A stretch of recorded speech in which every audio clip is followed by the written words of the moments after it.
Inoue, stop ducking me. One fight, Uzbek power coming. Let's go, champ. Shot, a big body shot. Rio's crouching over, and he finally is on uncertain legs right now, and a big uppercut. One single bomb. Oh, there was the uppercut. Maybe just If you don't know this man yet, it's time to remember his face, because this is what a monster looks like. The man who's coming to dethrone Naoya Inoue. completing the hat-trick here, but still flailing, throwing shots, and down he goes once again. Seen of punches for the first minute. He's absolutely quality. And then he's coming back just as it was. Looked like he was on the back foot. Here he goes, and he stopped it. But let's be clear, Naoya Inoue doesn't run from challenges. He's built for them, he's used to them, and he's ready to destroy anyone who dares stand in his way. Next, September, MJ. Ladies and gentlemen, in today's video, we kick off the countdown to the biggest fight in the history of the super bantamweight division, Naoya Inoue versus Murodjon Akhmadaliev. Smash that like button, subscribe to the channel, and let's go! Naoya Monster Inoue. According to early predictions from boxing fans, September 2025 is shaping up to be the hottest month in boxing. Not only are we getting the mega showdown between Canelo and Crawford, but we're also witnessing a historic championship clash. Naoya Inoue versus Murodjon Akhmadaliev. The fight that will define the super bantamweight era. But what's so special about this matchup? Why is this more than just another title bout? Let's break it down.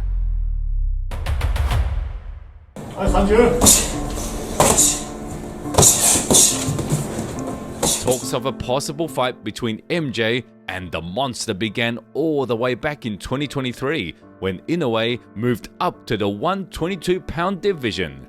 At that time, the weight class was ruled by two undefeated elites, Stephen Fulton holding the WBC and WBO belts, and Murodjon Akhmadaliev, a reigning WBA and IBF champion. Inoue made it clear he wanted both of them, but with MJ already booked for another fight, Inoue set his sights on Fulton first. So who was Akhmadaliev fighting back then? And how did a guy with just an 11-0 record become a two-belt world champion in one of boxing's most stacked divisions? Let's take a closer look. Now the action resumes. He's still got a minute to negotiate in this opening round. A thunderbolt of a shot put the man on the canvas. And he appeared to be in pretty bad trouble. How badly hurt was he? Can he evade any of these punches? Body shots affecting him. Introducing two-time national champion of Uzbekistan, world championship medalist and bronze medalist at the 2016 Olympics, Murodjon Akhmadaliev. MJ grew up in Uzbekistan, a nation legendary for producing elite amateur boxers. From a young age, he was thrown into the fire alongside dozens of gifted, hard-working fighters. That crucible shaped him into a warrior. Hands up, go. Good. Year after year, he competed in major international tournaments, world championships, and chased Olympic gold. But in 2017, he shifted gears and launched his professional career on the global stage. With a flashy, aggressive style and an elite amateur resume, MJ became a hot commodity for promoters. It didn't take long for Eddie Hearn to spot the talent and bring him on board. And the rest? History.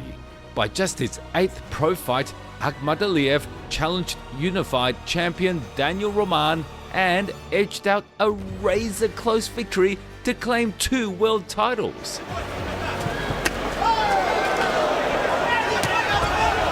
Big combination there from Akhmadaliev. That's his best punch. It's up there. Oh, there it was. A big left-handed uppercut from Roman as he timed it perfectly that time. Certainly you brought this up last round. WBA and IBF Super Bantamweight Champion of the World, Murodjon Over the next 2 years, MJ defended those belts 3 times, 2 of which ended in stoppages. But then came April 2023, a showdown with aging veteran Marlon Tapales. No one, not even Tapales' own manager, thought he'd win, but the Filipino stepped into the ring and shocked the world. With fast hands, slick footwork, and explosive uppercuts. It's almost like when Chocolatino, left hand there, a good one from Tapales. Oh, Tapales landed a jab to the body just with a delayed reaction with that left hand. That rocked. Tapales took over the early rounds, and by the end of the fight, he was crowned the new champion. And the new, he did it! That upset caught everyone off guard, including Inoue. Like many fans, Naoya had expected to face Akhmadaliev next, but now a new name had entered the picture. There was one more job to finish. And on July 25th, in front of thousands of roaring Japanese fans, Naoya Inoue destroyed the highly touted technical Stephen Fulton. Here comes Inoue! The destructive, decisive power does it again! The monster! A 4-division world champion! Making it look easy. He claimed Fulton's belt and left no doubt about who ruled the division. Then, moments after his win, his next opponent stepped into the ring. Marlon Tapales. I want to fight Naoya Inoue because I want to prove myself that I'm a champion. As expected, just a few weeks later, the Inoue vs Tapales fight was made official. The bout was scheduled for December 26th in Japan, at the very same arena where the monster had dismantled Stephen Fulton. Coincidence or not, on that exact same day, halfway across the world, Murodjon Akhmadaliev was also preparing for his return to the ring. His opponent, an undefeated Mexican talent, Kevin Gonzalez, sporting a record of 26-0. As for the fights themselves, they played out exactly as fans expected. Naoya Inoue hunted and broke down poor Tapales well before the championship rounds even started. Times frustrating. Hands up like that. Inoue would throw a shot and then Big right hand there, backed up Tapales. He's not gonna make it up. Naoya Inoue makes history. Meanwhile, MJ came out firing on all cylinders, delivering an aggressive and confident performance. He controlled distance with sharp jabs, outworked his opponent up close, and punished him with the same uppercuts Tapales had once used against him. go from left to right. That left, right on the ear, seemed to... Well, Gonzalez is right there in front of MJ. And he's having a little success here at the start of the round, but it just got caught. The knee is down, and that is a knockdown. By round 8, the pressure was too much, and Akhmadaliev finished the job. See that's one single bomb. Oh, there was the uppercut. He should wave it off right now. Gonzalez, give him credit for getting back up. Allow that to happen. All right, but what are we doing here? Like, this kid is beaten down. Stop the fight. And that is... After his win, MJ immediately called out the champions. Are you serious? That's my belts. Do they deserve to fight for my belts? Ask them. That's my belts. I'm the champion. The monster. Next up for the newly crowned undisputed super bantamweight king was a showdown with Mexico's own Luis Nery. Once dubbed Pantera, Nery had twice defeated Japanese star Shinsuke Yamanaka, both times by stoppage.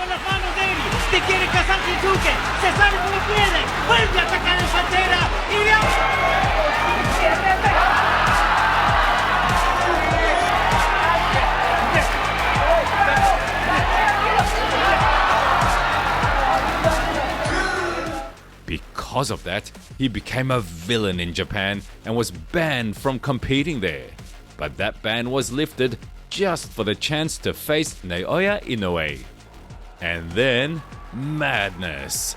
Seconds into the fight, Inoue was dropped hard by a clean shot.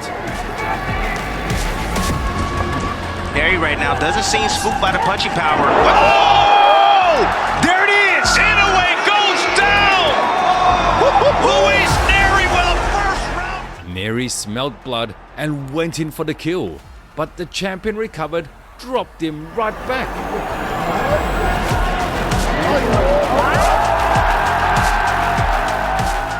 And in round 5, delivered a devastating KO that left no questions. What do you see as a potential finisher here, Tim? There's the right hand! He just answered the question!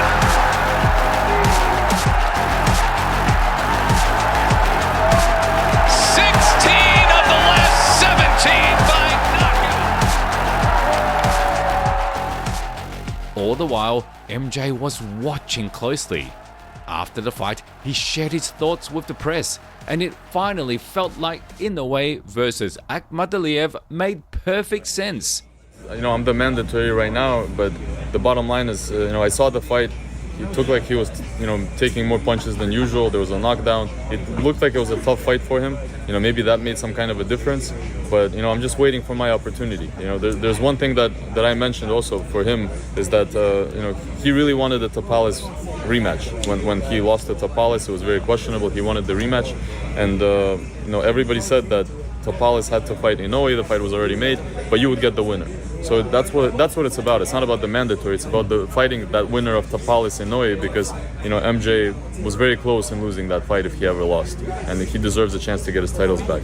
But then, plot twist, it was revealed that Team Inoue had chosen to fight the more media-friendly TJ Doheny instead.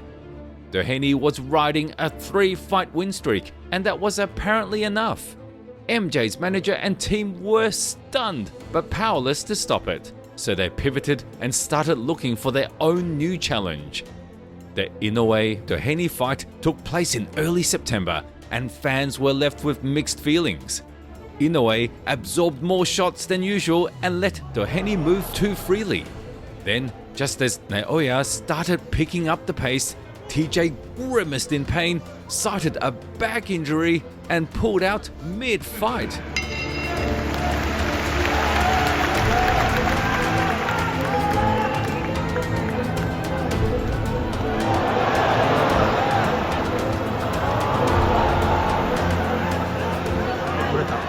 MJ responded immediately, criticizing the performance and calling on Inoue to vacate the belts.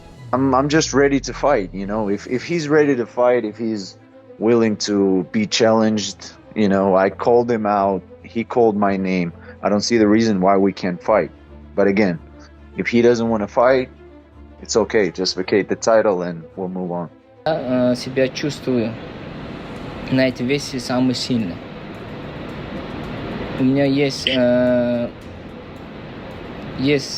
как могу сказать, в боксе, да, у меня есть, вот что есть в боксе, да, это тоже у меня есть. Я много хочу делать в боксе, да, я хочу показать красивый бокс для зрелища. Inoue, it's time. 7th location, don't be scared. USA, Japan, Inoue, anytime, doesn't matter. I need my belt. I'm ready. Let's go, champ. Naturally, Inoue had no plans of giving anything up, but he did promise to face Akhmadaliev down the line, as long as MJ kept winning. Taking the message to heart, Murodjon returned at the end of the year, headlining a boxing event in Monaco. His opponent, Mexico's Ricardo Espinosa. The prize, the interim WBA title. And MJ delivered again. He moved brilliantly, lit Espinosa up with clean right hooks and connected with sharp 1-2 combinations. By round 3, he'd already dropped Espinosa once. He's finding the range. The first couple of rounds he was really... Moments later, he scored a second knockdown. Right, left, right, left, and he's down. Down he goes. And before the round could end, he turned up the heat and finished him with the flurry. But still flailing. Throwing shots, and down he goes once again. Another explosive win. After the fight, Akhmadaliev went off, calling out Naoya Inoue with a fiery post-fight rant. The only thing I didn't say about Inoue, why he's ducking me, and if he don't wanna fight to me, he just need to explain. Because when I was a champion, I followed the rules, and he should follow the rules as well. I have mandatories. I was fighting with them without any discussion. So I need explanation because I'm here and ready for the fight. The best should be fighting the best. So I'm a mandatory. I'm an interim champion. He just should prove that he's the best in his division, and he's a legend. He should prove it as well. Let's go, Inoue. I'm ready. USA, Japan, Monaco, anyway, anytime, doesn't matter. Let's go, Inoue. Where is my belt? He's my belt. Come. I'm ready. Let's go. The message almost certainly reached Naoya and his camp, but by that point, they had other plans. Enter Australian prospect Sam Goodman, the next intended opponent for Inoue, set for January 2025. Unfortunately, during training camp, Sam suffered a serious injury, forcing him to withdraw just days before the fight. Team Inoue scrambled to find a replacement and eventually landed on young Korean fighter Yoo-Jun Kim. The crafty champion gave the young challenger a couple of minutes to show what he had, but by round 4, it was lights out.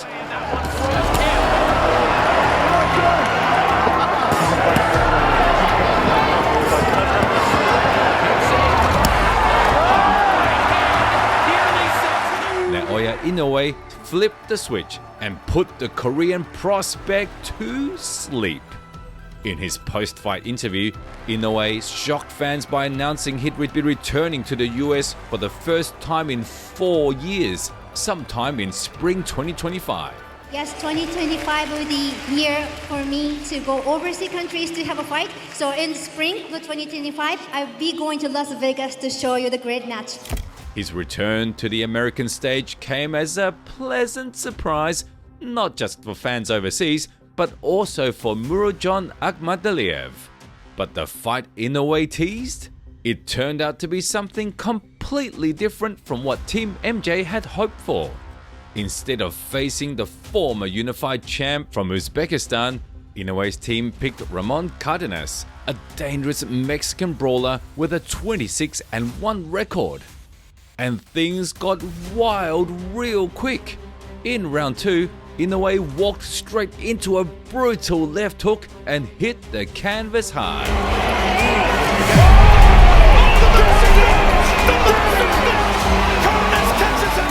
Stunned but not broken, the monster got back to his feet, and by the next round, he was dismantling his opponent with ruthless precision. By round 8, the punishment was so severe that the ref had no choice but to wave it off. This is what greatness looked like. This is what the pound-for-pound fighters in the game supposed to be doing. Let's give it up for Cardenas. And then came the moment we were all waiting for. Inoue confirmed in his post-fight interview that his next opponent would finally be MJ. But first, Akhmadaliev had one more job to handle. His next fight was scheduled just 25 days later against Luis Castillo. The opening rounds were cautious, with both men feeling each other out. But then MJ started to open up, letting his hands go, increasing volume and slowly breaking Castillo down. Akhmadaliev, let's go with that left hand. There's a nice right hook immediately. It's Mark. Right in the midsection of Luis Castillo, who came back with a left hook of his own. Then Akhmadaliev could make something happen, and there it is! What a shot! By round 8, Castillo was covered in blood, mentally and physically beaten, and Akhmadaliev closed the show. finishing him with style. Make it 4.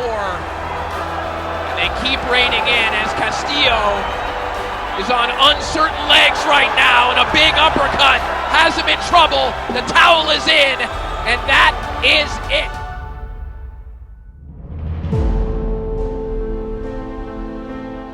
And now, there's no more mystery, no more delays, no more guessing. Inoue versus Akhmadaliev is happening, and it's happening soon. The only question that remains, will MJ, with his sharp technique, relentless pressure, and explosive combinations, be the toughest test for Inoue since Nonito Donaire? Or will the monster's power prove too much, turning the legendary Uzbek toughness into just another highlight? Let us know what you think in the comments. Drop your predictions, smash that like button, and make sure you're subscribed so you don't miss the build up to this massive fight. It's coming, be ready.